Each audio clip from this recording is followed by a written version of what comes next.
Hello everyone, and welcome to today's webinar where we will be discussing the resuscitation team in ACLS.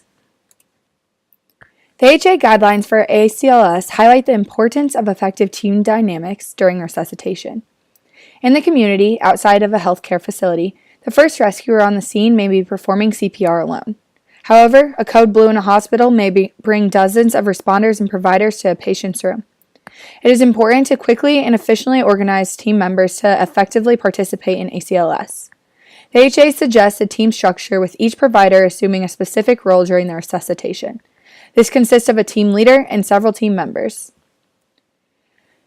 Team leader is in charge of organizing the group, monitoring performance, being able to perform all skills, direct team members, and provide critique of group performance after the resuscitation effort.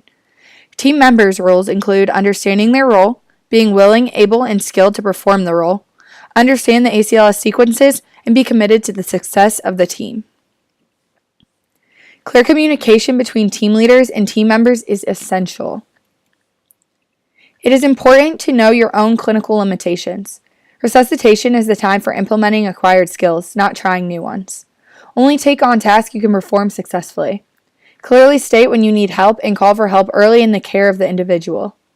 Resuscitation demands mutual respect, knowledge sharing, constructive criticism, and follow-up discussion or debriefing after the event. So the way this works is first, the team member gives clear assignment to the team member responds with voice and eye contact, and then the team leader listens for the confirmation, and then team member reports when task is complete and reports the result.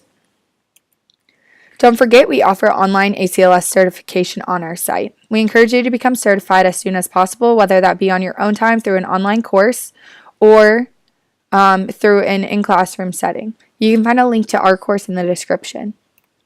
So thank you so much for tuning into today's webinar. We will catch you the next time.